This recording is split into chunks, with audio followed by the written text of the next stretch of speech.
and welcome. My name is Rashim Mogha and I'm your host for this Empowered Women of the World podcast, a podcast where we talk about technology, leadership, and success. As we experience the weirdness in the economic landscape, all organizations are hyper-focused on operational excellence and revenue numbers these days.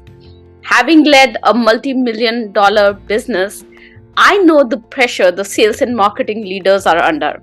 So in today's podcast, I thought that I would bring in somebody who knows all about it.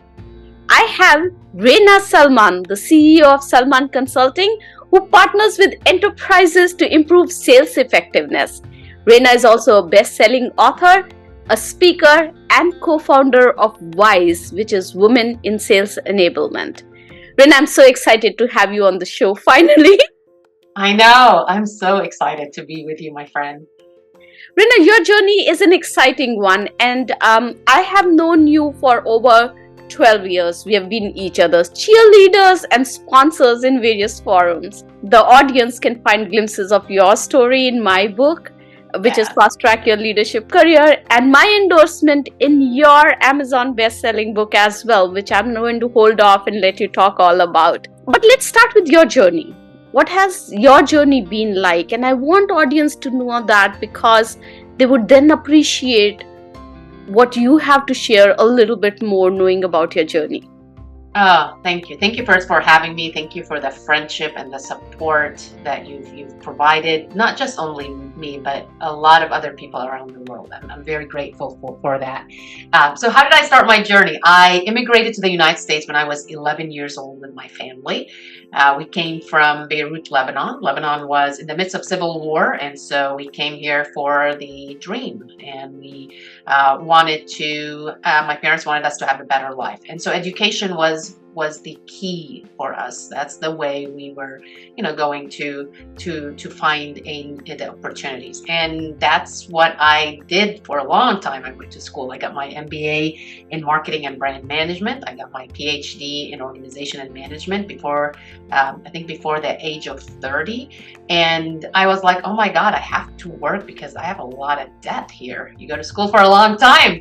And I took a class during my PhD, and it was my professor talked about consulting, and I thought, okay, maybe I'll try consulting for a few years, get some things done, and then go back to my love of research. And I applied for a job opening, and it happened to be in sales consulting at a firm, and I got in it, and I just fell in love with sales enablement, sales itself. And close to 20 years later, I'm still in it. Been very fortunate. I opened my company about 7 years ago, and you've been part of that journey, Rasham.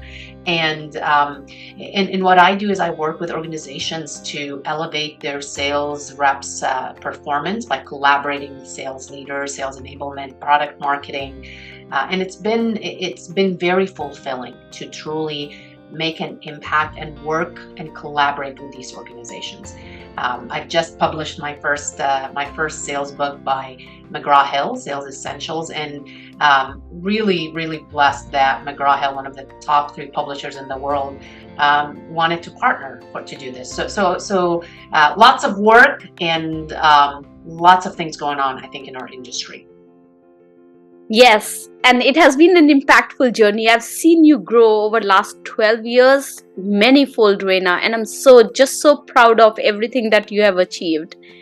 As you work with CROs of the companies, what is the biggest challenge that the salespeople face today? I see them under immense pressure, and I don't think everybody appreciates how much pressure salespeople are every day.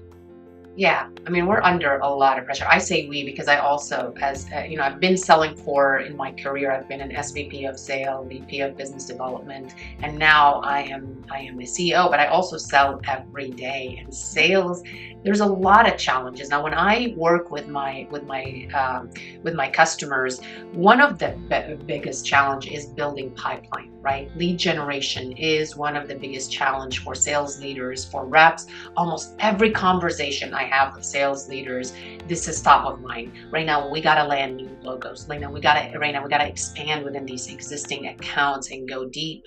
Another challenge is tight customer budgets. There's a lot of economic uncertainties, as you mentioned, what's going on in the world and the economy. In fact, if I look at an article in Harvard Business Review, what they've seen is that between 40% and 60% of deals are stalled, and we're losing deals because of the customers' indecision. The status quo is one of our biggest competitor. So this big whale deals that reps may have used, of these enterprise reps may have used to landing, it's harder to do it in today's economy. And so what we're trying to do, we're trying to say, look, we got to meet our buyers where they're at. We got to actively listen to them. We got to be creative in the way we create our solutions, so then we can land at the value and then start expanding and work with our CSM team and make sure that we are adding that value and going deep in these accounts. Another thing that I also is important and that you also talk about is burnout. Burnout is real in sales organizations. In fact, what Gartner has shown is that I think they said about 89% of salespeople noted that they're burning out. And so sales leaders have to deal with, how do I inspire? How do I motivate? How do I keep my reps going to perform? Because we also see correlation between burnout and productivity. And then also, if you think about all of these challenges, of course, they impact revenue targets. In fact, when you talk to sales leaders, you rarely hear nowadays that they're meeting or crushing their quota, right? And so all of this to say is that there's a lot going on. Added to that is also layoffs. A TechCrunch, I think I read that between January 2023 to August 2023, there has been 224,000 people being laid off in the tech industry.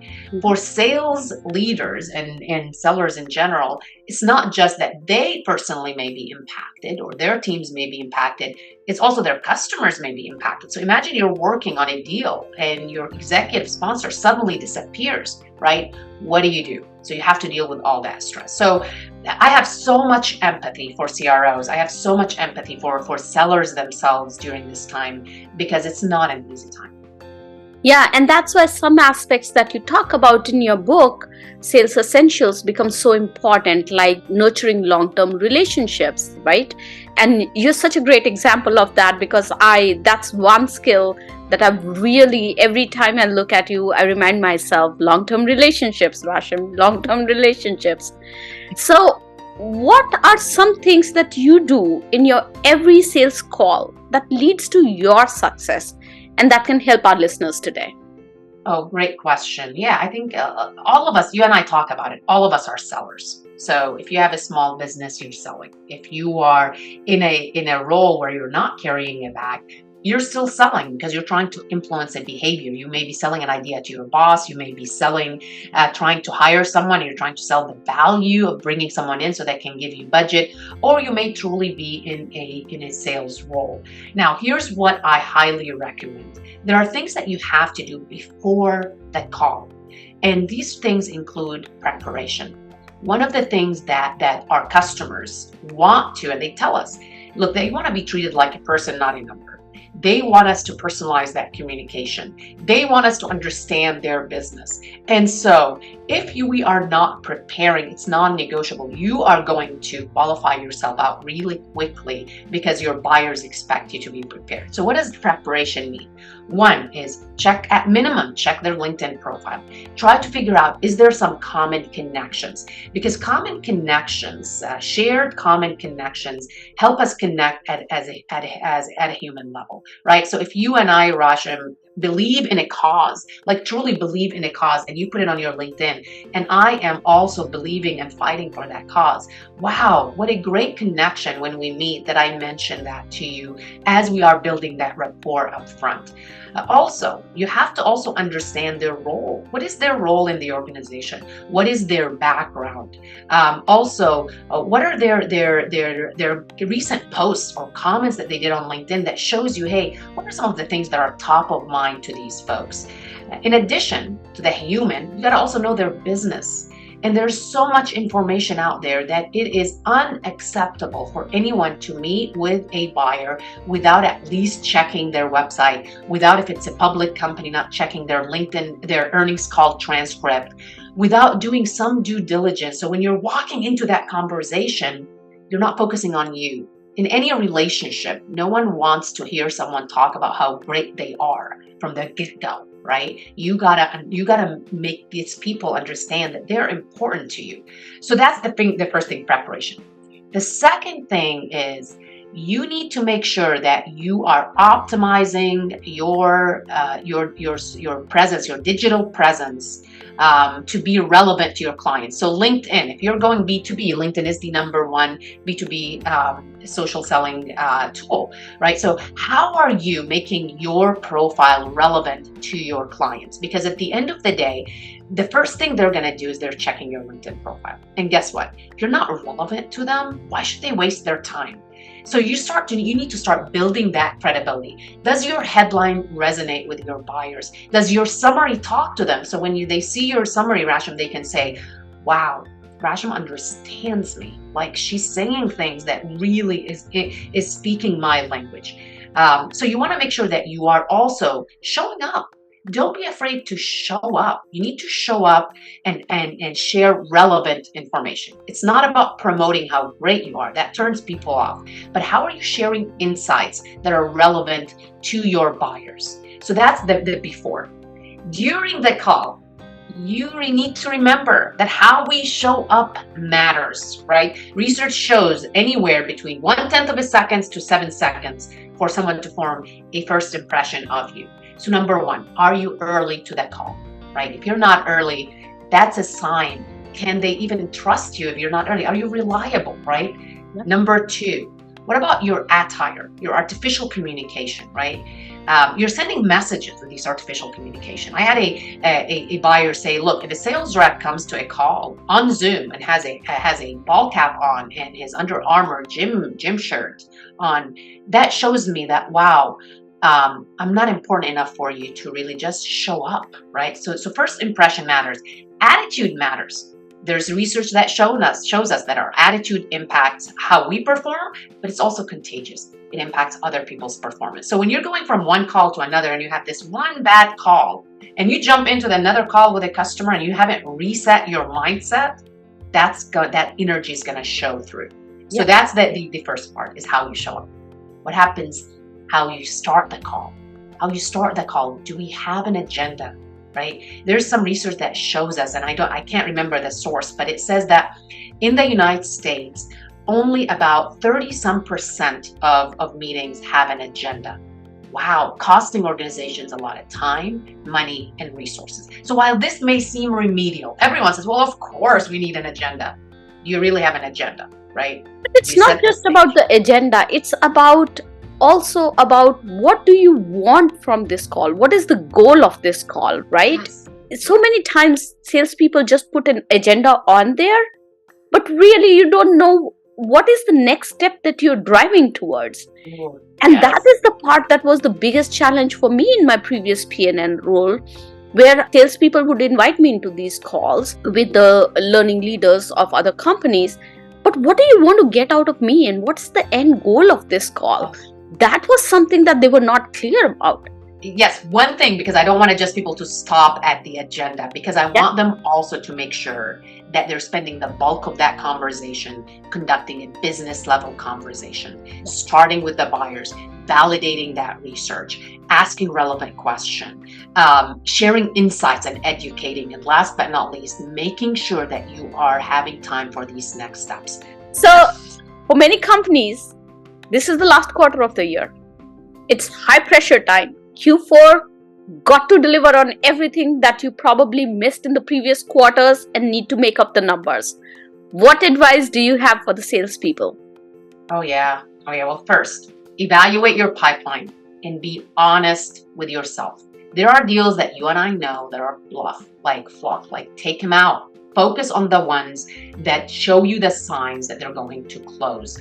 And you also want to be managing your time and prioritizing these high value tasks. And so anything that requires internal meetings that do not add value to you, be bold and decline them. Right now, it's about focusing. The third thing is you want to also look for opportunities to expand within existing accounts. If your role is as a hunter and a farmer, make sure that you are also leveraging your existing customers, because it's you have a much higher chance of expanding within existing accounts and doing business with existing customers faster than if you're trying to build trust and new relationship with a whole new logo.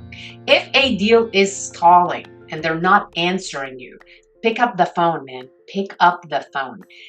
We always assume, oh, they're ghosting us. They don't want us. But guess what? From my experience, sometimes your emails may go to spam. Sometimes they may be so busy and they're back off so they can't see your email. So you want to be proactive and use other channels. And sometimes your beautiful voice, which is a powerful tool, may remind them that, hey, there's a human on the other side that needs your help. So that's one thing. Another thing, if your customer's budget shrink, right? And we see that, like we start a deal and we're like so excited, and if it shrinks, redesign your solution. You want to land, right? You want to build that trust, and then you want to expand. If that is where your friction is, work with your customers, meet them where they're at.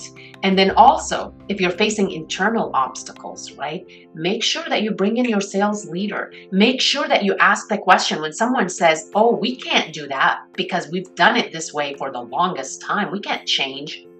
Ask why not.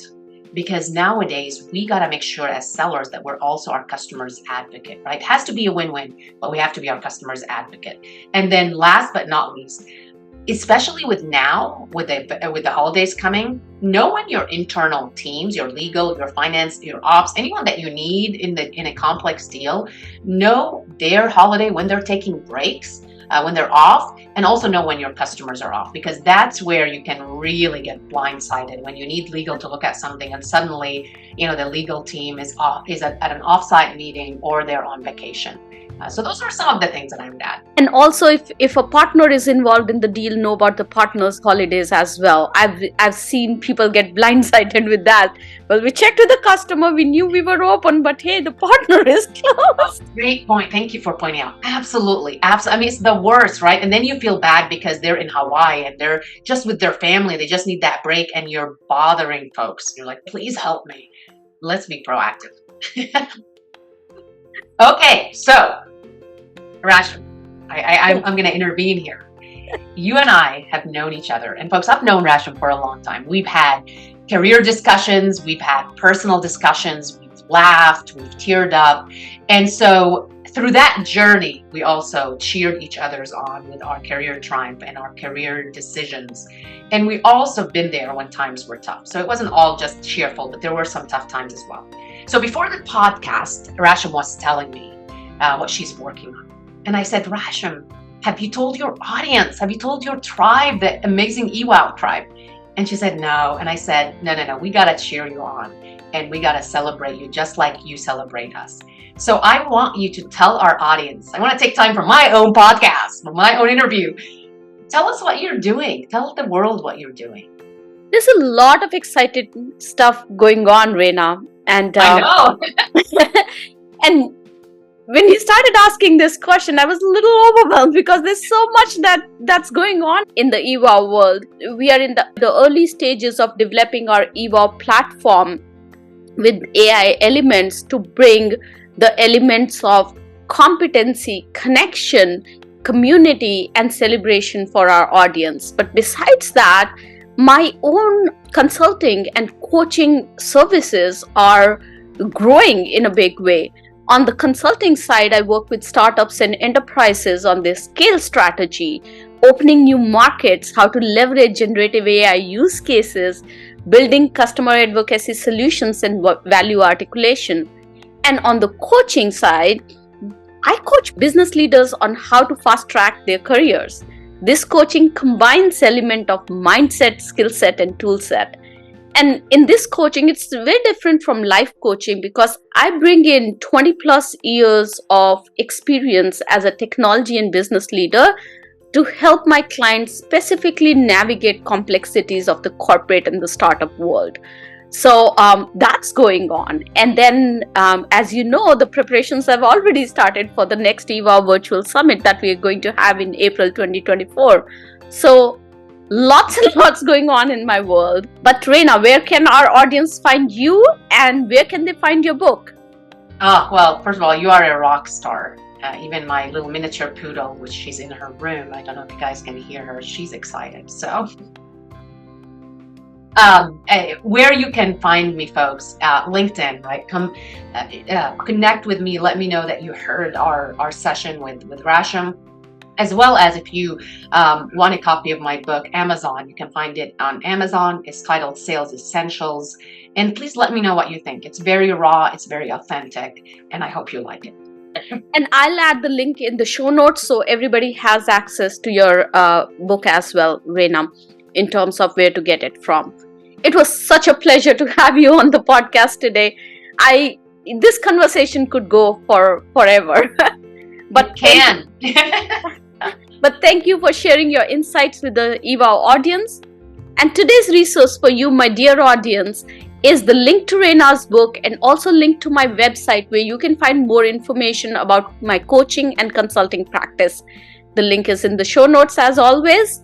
Thank you so much for joining me today, and thank you for loving, liking, supporting, and sharing the podcast. Remember, sharing is caring.